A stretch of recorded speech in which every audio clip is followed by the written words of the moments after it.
Shine tech మీ ఇంటిని మరింత అందంగా మార్చాలనుకుంటున్నారా? స్పెషల్ అట్రాక్షన్ తో పాటు లివింగ్ కి perfect solution. UPVC windows and doors, Bontada group.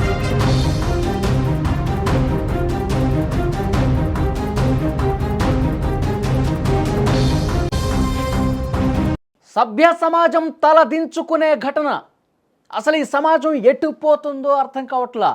మూఢ నమ్మకాలు, మూఢత్వంతో జనం ఎలా తయారయ్యారంటే అసలు మనం ఈ ఆధునిక సమాజంలో ఉన్నామా లేదా అని చెప్పి మనకే ఒక క్వశ్చన్ మార్క్ వస్తుంది. ఒక గర్భిణి గుండెపోటుతో హాస్పిటల్లో చనిపోయిందండి. అంత్యక్రియల కోసం డెడ్ బాడీని గ్రామానికి తీసుకొస్తుండగా ఊరికి కీడు జరుగుతుందంటూ గ్రామస్తులు అడ్డుకున్నారు. ఎంత దారుణం చూడండి. శవం ఊరిలోకి వస్తేనంట గ్రామానికి కీడు వస్తుంది, రావద్దు గ్రామం లోపలికి, మీరు వస్తే గ్రామం మొత్తం నాశనం అయిపోతుందని చెప్పి పాపం ఆ చనిపోయినటువంటి గర్భిణీ స్త్రీ తాలూకు కుటుంబ సభ్యులు అందరూ కూడా శవాన్ని ఊరి లోపలికి రానియకుండా దుర్మార్గంగా అడ్డుకున్నారండి. ఎంత బాధ కలుగుతుంది చూడండి. ఒకవైపు ఎముకల కొరికే చలి, ఆ చలిలోనే శవాన్ని ఉంచినటువంటి హృదయ విదారకమైనటువంటి ఘటన భద్రాద్రి కొత్తగూడెం జిల్లా గుండాల మండలంలో జరిగిందండి. భద్రాద్రి కొత్తగూడెం జిల్లా లింగగూడెం గ్రామానికి చెందిన బొమ్మెర్ల మహేందర్ గుండాల పిఏసిఎస్లో వాచ్మెన్గా పనిచేస్తూ ఉన్నాడు. భార్య లలితతో ఉంటున్నాడు. లలిత 9 నెలల గర్భిణి. బుధవారం ఉదయం కడుపులో నొప్పి వస్తుందని చెప్పింది. ఆమెను స్థానిక గవర్నమెంట్ హాస్పిటల్కి తీసుకెళ్లారు. అక్కడ డాక్టర్లు లలితను పరీక్షించి ఇల్లందుకు రిఫర్ చేయగా అక్కడి నుంచి ఖమ్మం ప్రభుత్వ హాస్పిటల్కి పంపించారు. అక్కడ లలితను పరీక్షించినటువంటి డాక్టర్లు రక్తం గడ్డకట్టినట్లు గుర్తించి ట్రీట్మెంట్కు సిద్ధమవుతుండగానే లలిత ఒక్కసారిగా కుప్పకూలిపోయింది. పరీక్షించిన డాక్టర్లు లలిత చనిపోయిందని చెప్పి నిర్ధారించారు. దీంతో చాలా బాధపడ్డటువంటి ఆ కుటుంబ సభ్యులు ఇక చేసేదేమి లేక రోధించి కన్నీళ్లు పెట్టుకుని మమ్మల్ని వదిలేసి వెళ్ళిపోయావా తల్లి అని చెప్పి బాధపడి ఇక అక్కడి నుంచి అంత్యక్రియల కోసం, అంతిమ సంస్కారాల కోసం లలిత డెడ్ బాడీని లింగగూడెం గ్రామానికి తీసుకొస్తున్నారండి.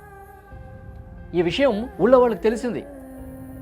ఊళ్ళో వాళ్ళకి తెలిసిన తర్వాత అరే గర్భిణీ స్త్రీ బిడ్డ కడుపులో ఉండగానే ఆమె చనిపోయింది, అట్లా ఆ శవాన్ని ఇక్కడికి తీసుకొస్తే గ్రామానికి ఒక అరిష్టం చుట్టుకుంటుంది, గ్రామానికి చెడు జరుగుతుంది, గ్రామంలో ఉన్న మిగతా వాళ్ళందరూ కూడా ఆరోగ్యం దెబ్బతింటుంది, అరిష్టం జరుగుతుంది, నాశనం అయిపోతుంది గ్రామం, ఆమెను రానియొద్దు, ఆ కుటుంబాన్ని రానియొద్దు, ఆ శవాన్ని ఊరి లోపలికి రానియొద్దు అని చెప్పి ఆ గ్రామంలో ఉన్నటువంటి కొంతమంది శవంతో సహా వాళ్ళందరినీ కూడా ఊరి బయటే ఉంచారండి. ఎంత దారుణం చూడండి. లలిత కుటుంబ సభ్యుల్ని అక్కడే అడ్డేసుకున్నారు. మీరు అసలు రావద్దు, ఊరి లోపలికి వచ్చారా మీ సంగతి చూస్తామంటూ బెదిరించారండి. గర్భిణి అయిన లలిత డెడ్ బాడీని గ్రామంలోకి తీసుకొచ్చి అంత్యక్రియలు చేస్తే కీడు జరుగుతుందంట. చూడండి, అసలు మనం ఏ సమాజంలో ఉన్నాం ఎవరికైనా అర్థమవుతుందా? ఈ ఆధునిక సమాజంలో ఉన్నాం. టెక్నాలజీ ఇంతగా పెరుగుతుంది. ఇప్పుడు ఆర్టిఫిషియల్ ఇంటెలిజెన్స్ అనే ఒక టెక్నాలజీ వచ్చింది.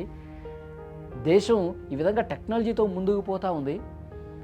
కానీ ఇలాంటి మూఢనమ్మకాలతో గర్భిణీ స్త్రీ శవాన్ని తీసుకురావట్లేదంటండి, గ్రామంలోకి అనుమతించాల.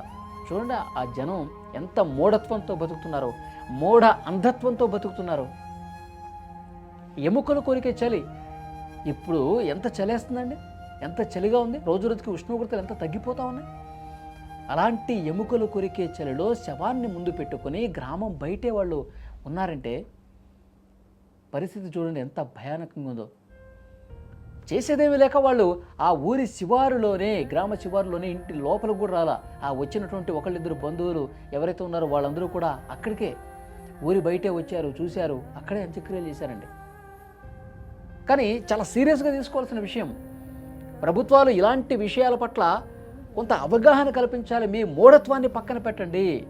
పెద్ద మనుషుల ముసుగులో మూఢత్వాన్ని ఈ విధంగా ప్రజల మెదళ్లలో పెట్టేసి దుర్మార్గంగా ప్రవర్తిస్తూ ఉన్నారు. మనిషికి బంధాలు పూర్తిగా ఈ మూఢత్వం వల్ల దూరం అయిపోతూ ఉన్నాయి.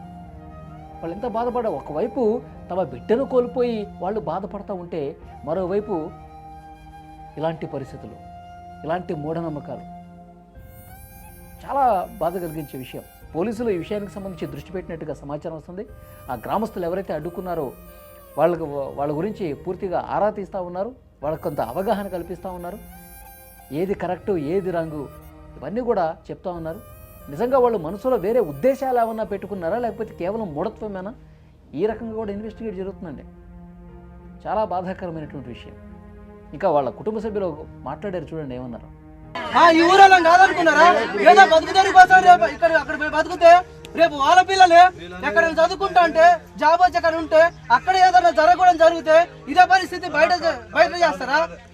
బయట సమాజ్ చేస్తారు. అందరికి ఇదే న్యాయం చేయాలి. రేపు మాదిగా కాదు, మాలైనా కోయ అయినా ఏదైనా కానీ రేపు ఏ కులమైనా చచ్చిపోతే ఊరు బయటనే పెట్టించాలి. ఆ జాడి ప్రభాకర్ అతను ఫోన్ చేసిన అతను ఇదే చెప్పాలి, అందరికి ఇదే న్యాయం జరగాలి. అర్థమైందా? ఇది ఒక్కరితోటి పోదు. మేము ఉన్నాం, మా తల్లిదండ్రులు ఉన్నారు, మేము ఉన్నాం. దీని ఊరికి ఎక్కడ నుండి ఇంతవరకు పోయించేది లేదు. ఖచ్చితంగా దీని మీద మేము ఖచ్చితంగా యాక్షన్ తీసుకుంటాం.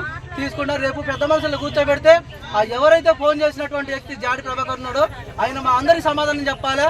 రేపు ఇదే అన్ని కులాలకు ఇదే వర్తించేటట్టు చేయాలి.